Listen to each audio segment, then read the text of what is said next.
ಮೈಸೂರಿನ ಹೋಟೆಲ್ ಉದ್ಯಮಕ್ಕೂ ಕೂಡ ಸಿಲಿಂಡರ್ ಕಂಟಕ ಬಂದಿದೆ. ಸಾಂಸ್ಕೃತಿಕ ನಗರಿ ಮೈಸೂರಿಗೆ ಎಲ್ಪಿಜಿ ಗ್ಯಾಸ್ ಹೊಡೆತ ತಟ್ಟಿರುವಂತದ್ದು. ಊಟ ಸಿಗುತ್ತಾ ಅಂತ ವಿಚಾರಿಸಿ ಹೋಟೆಲ್ ಬುಕಿಂಗ್ ಮಾಡುವಂತ ಪರಿಸ್ಥಿತಿ ಬಂದಿದೆ. ಮೈಸೂರು ಹೋಟೆಲ್ ಉದ್ಯಮಕ್ಕೂ ಕೂಡ ಸಿಲಿಂಡರ್ ಕಂಟಕ ತಟ್ಟಿದೆ. ಸಾಂಸ್ಕೃತಿಕ ನಗರಿ ಮೈಸೂರಿಗೆ ಎಲ್ಪಿಜಿ ಗ್ಯಾಸ್ ಹೊಡೆತ ತಲುಪಿರುವಂತದ್ದು.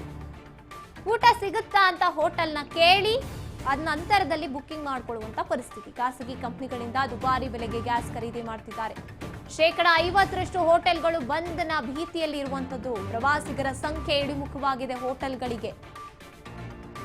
ಇನ್ನು ವ್ಯಾಪಾರ ವಹಿವಾಟು ಕುಸಿತ ಆಗಿದೆ. ಕಂಗಾಲಾಗಿದ್ದಾರೆ ರೈತರು. ತರಕಾರಿ ಬೆಲೆ ಕುಸಿತ ಆಗಿದೆ.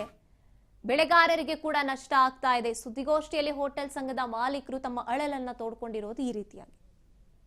ಹೇಳಿ ಕೇಳಿ ಮೈಸೂರಲ್ಲಿ ಪ್ರವಾಸೋದ್ಯಮ ನಗರ. ಪ್ರವಾಸಿಗರು ದಿನನಿತ್ಯ ಸೋಮವಾರದಿಂದ ಶುಕ್ರವಾರವರೆಗೂ 50,000 ಜನ ಮೈಸೂರಿಗೆ ಭೇಟಿ ನೀಡ್ತಾರೆ.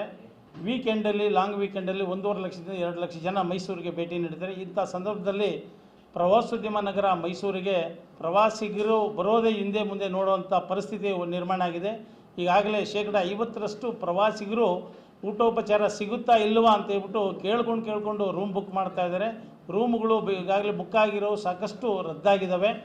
ಈ ನಿಟ್ಟಿನಲ್ಲಿ ನಿನ್ನೆ ಮಾನ್ಯ ಇಂಧನ ಮತ್ತು ನಾಗರಿಕ ಆಹಾರ ಸರಬರಾಜು ಸಚಿವರಾದಂಥ ಶ್ರೀ KM ಮುನಿಯಪ್ಪ ಅವರು ವಿಧಾನಸಭೆಯಲ್ಲಿ ಪ್ರಶ್ನೋತ್ತರ ವೇಳೆಯಲ್ಲಿ ಉತ್ತರ ನೀಡ್ತಾ ಇನ್ನೂ 1 ವಾರಗಳ ಕಾಲ ಹೋಟ್ಲು ಮಾಲೀಕರು ತಡ್ಕೋಬೇಕು ಅಂತ ಹೇಳ್ಬಿಟ್ಟು ಹೇಳಿದ್ದಾರೆ.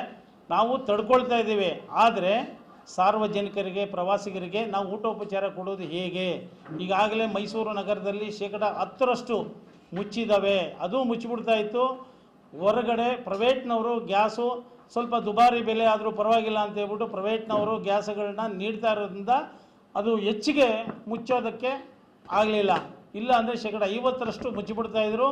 ಆ ಪ್ರೈವೇಟು 6 ಕಂಪನಿಗಳಿವೆ. 6 ಕಂಪನಿಯವರು ಕೂಡ ದುಬಾರಿ ಮೊತ್ತಕ್ಕೆ ಕೊಡ್ತಾ ಇದ್ದಾರೆ.